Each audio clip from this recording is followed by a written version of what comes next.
You know how it is these days, patience. It's like everyone wants everything instantly. It really It's is. all about quick results and instant gratification. But um, what if we took a deep dive into a totally different perspective? Well, that's exactly what we're doing today. We're going to be exploring this idea of Sabr, patience in Islam Right. through a story, a really powerful story. You're talking about the story of Prophet Ayyub, right? I mean, his story just Yeah. makes you think about resilience and faith and just, Absolutely. Ayyub's life was a total roller coaster, like blessings and trials, and his faith throughout all of it. I think it gives us some pretty valuable insights into how we can deal with our own challenges. okay, so before we get into the tough stuff, Yeah. paint us a picture. Like, what was Ayyub's life like before everything kind of went downhill? So picture this. A man who seemingly had it all.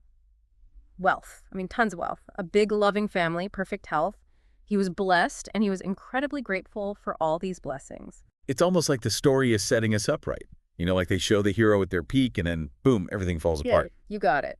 That contrast, I think it's key to understanding just how big his trials were and how deep his patience ran. It wasn't just a minor inconvenience. His whole world got flipped upside down. Okay, so what happened? Like, how did things get so bad? Well, Ayyub, he was hit by a series of calamities. First, his wealth, everything he'd worked for, gone. Then tragedy struck his family, and he lost all of his children. And if that wasn't enough, he was then hit with this really severe illness. Oh, wow. I mean, it's hard to imagine even going through one of those things, Absolutely. let alone all three. It's a test of fate. I mean, few of us could probably comprehend. But this is where Ayyub's story gets really inspiring, because despite all of that hardship, his belief in Allah, his submission to the divine plan, it never wavered. And that's where Sabr comes in, right? It's not just like gritting your teeth and bearing it. No. It's about keeping that faith even when things are unimaginably tough. Exactly. It's an active state of reliance on Allah. Recognizing that even in our pain, there's a much bigger picture unfolding that we might not fully get. Yeah, and there's this verse in the Quran that always comes to mind when I think about this. Indeed, adversity has touched me, and you are taxing by the merciful of the merciful. It's from Surah Al-Anbiya, verse 83. And it just perfectly captures that unwavering faith in the face of hardship. And that verse is actually a direct quote from Ayyub's prayer during his trials. Oh, wow. It really beautifully shows that even while he's going through all this pain, he never lost sight of Allah's mercy and continued to seek solace in his connection with Allah. So it's not about denying the pain or pretending everything is okay. Right. It's about acknowledging the struggle while still holding on to that faith. Yeah, it's about understanding that hardship is a part of life, but it doesn't diminish Allah's mercy. Exactly. It's about finding that strength in our vulnerability and knowing that even in our darkest moments, we are not alone. Allah is always with us. So how does Ayyub's story relate to us? I mean, we're not prophets. We're not facing these epic biblical level trials. What's the takeaway for the average person just dealing with everyday struggles? That's a great question. And I think it gets to the heart of why these stories are so timeless. While we might not face trials on the same scale as Prophet Ayyub, we all experience hardship and disappointment and pain in our lives. Like when the internet cuts out right before a big deadline. Well, maybe not as dramatic as that, but you get the idea. It's about how we approach these challenges, big or small. Ayyub's story teaches us that instead of just giving in to despair or questioning Allah's plan, we can choose to face that adversity with patience, knowing that with hardship comes ease. You're referring to the verse from Surah Ashar, verse 6, right? For indeed with hardship will be ease. It's like a promise, a reminder that things will get better. It is. And that's not to minimize anyone's suffering, but to offer a glimmer of hope, a reminder that even in those dark times, relief will eventually come. It's like when you look up at the stars on a cloudy night. You know, they're still there shining brightly, even if you can't see them in that moment. That's beautiful. And Ayyub's story, it's not just about enduring the hardship, it's also about the reward that comes with patience. Oh, right. After all those trials, his health was restored, his wealth was doubled, he was blessed with a whole new family. It's like a happy ending, straight out of a movie. It definitely is a powerful example of Allah's mercy and justice. Yeah. But it's important to understand that this reward wasn't just about material gain. It was about restoring what was lost and showing the power of that unwavering faith and patience. So it's not like we're expecting some kind of reward system for every hardship. Right. It's about understanding that patience is its own reward, that it strengthens our character, deepens our faith, and ultimately brings us closer to Allah. Exactly. And, this idea of finding good, even in those really difficult situations, is beautifully articulated in a saying from Prophet Muhammad, peace be upon him. Oh, you mean the Hadith? Yeah. I love the Hadith. They're like these little nuggets of wisdom. They really are. And this particular hadith states, how amazing is the case of a believer. There is good for him in everything.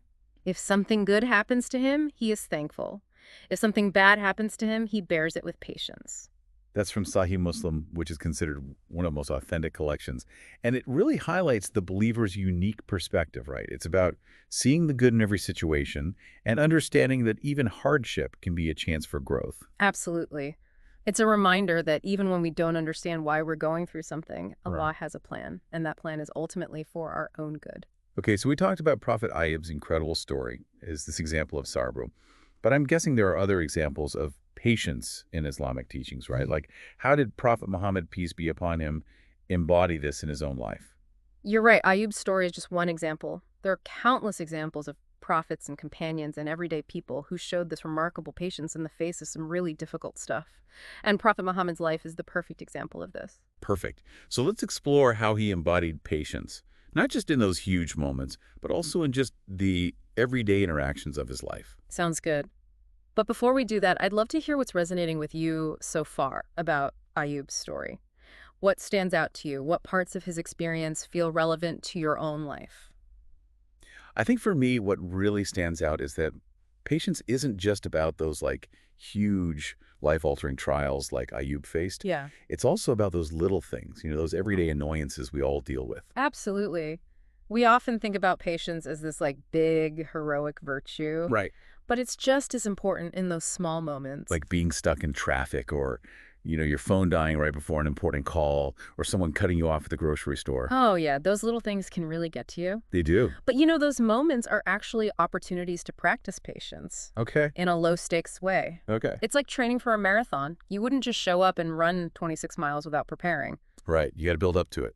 Exactly. It's the same with patience. You practice in those smaller everyday situations, and you're strengthening your spiritual muscles Okay. for when those bigger challenges hit. So it's like building up a tolerance for those little frustrations Yeah, and learning to respond with grace instead of getting all worked up. exactly. And as we develop that muscle, we become more resilient, more capable of handling those curveballs that life throws at us.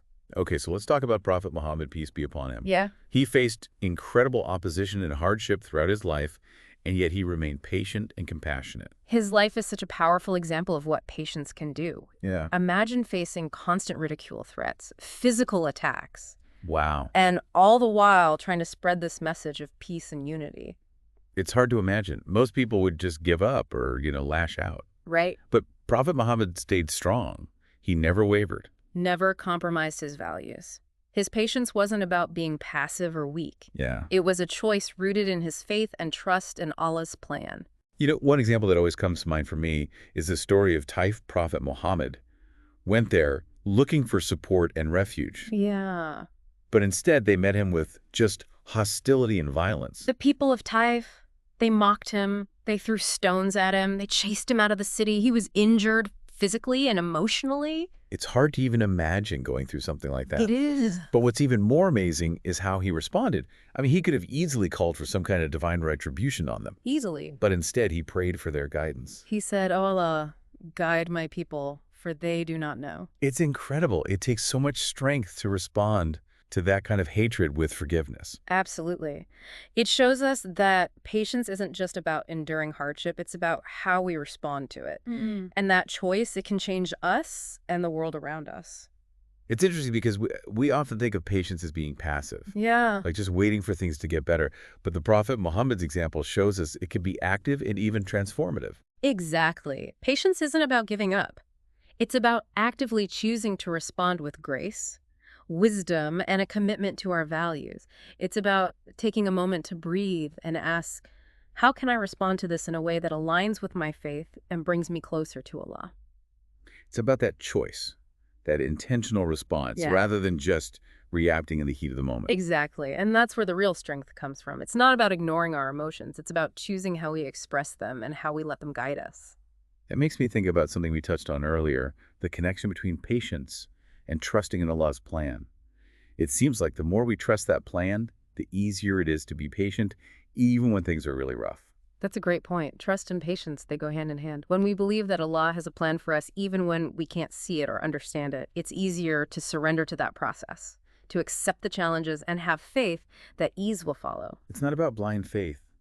It's about that deep trust that comes from knowing that Allah is all-knowing and ultimately wants what's best for us. Exactly. And that trust allows us to go through challenges with a sense of peace, knowing that even in the storm, we're not alone. Allah's with us every step of the way. I love that image. It's Yeah. like even though the road is bumpy and winding, Yeah. you'll eventually reach your destination. It's a beautiful way to look at it. Yeah. And trusting Allah's plan doesn't mean we just sit around and wait for things to happen. It means actively striving, making dua, and seeking guidance while maintaining that faith that Allah will make a way. Okay, so we've talked about patience in those big life-changing moments like what Prophet Ayyub went through and the persecution faced by Prophet Muhammad. Right. And we've also talked about how patience applies to those smaller everyday annoyances. Is there a connection between the two? Absolutely. Being patient in those small moments is actually the foundation for facing larger challenges with strength and grace. So it's like training for a marathon. You got it. Each time we choose patience in a small inconvenience, we're building up that spiritual resilience for when the bigger trials come. Okay, I'm starting to see the bigger picture here. But how does all of this connect back to trusting in Allah's plan? Well, when we practice patience, we're saying, I trust that Allah has a reason for this, even if I don't get it right now. So it's not about just blindly accepting everything that happens. It's about surrendering to a wisdom that's greater than our own. Exactly. It's acknowledging that our limited human perspective can't possibly grasp the full extent of Allah's plan.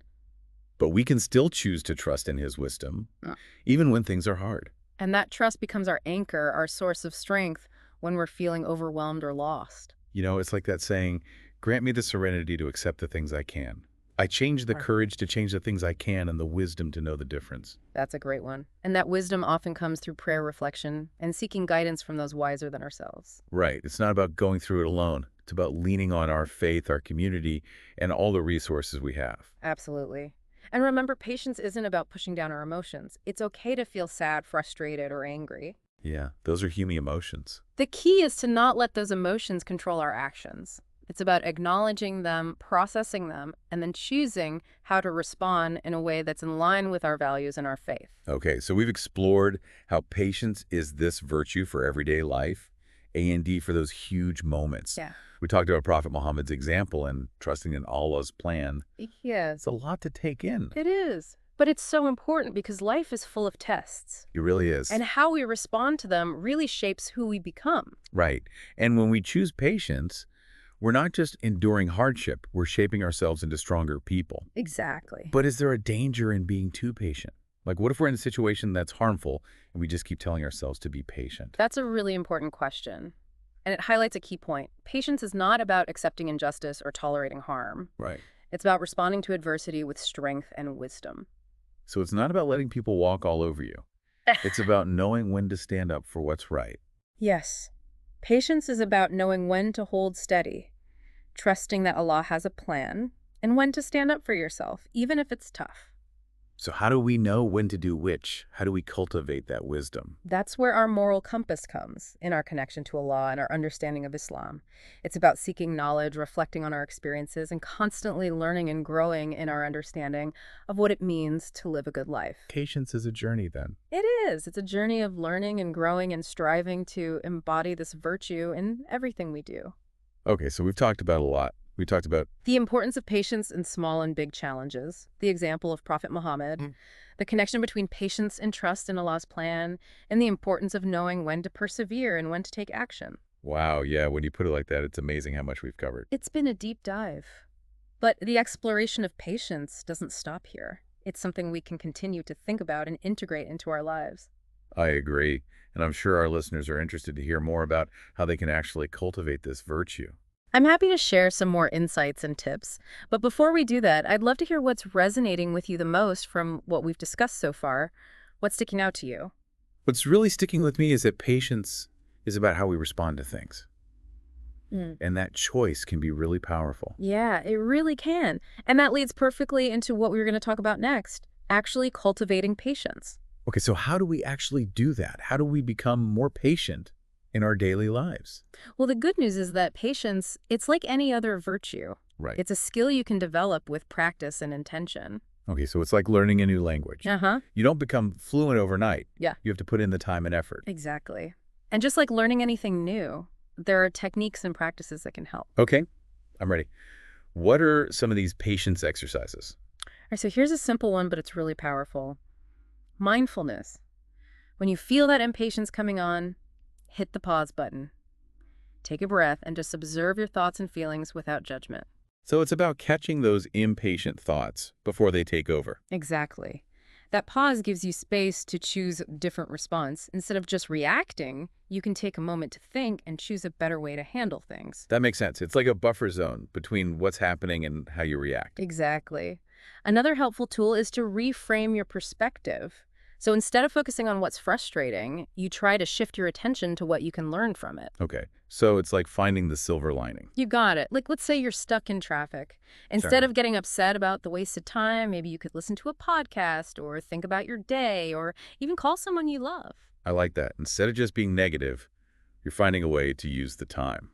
And it's not just about making the best of a bad situation. It's about training your mind to focus on what's good.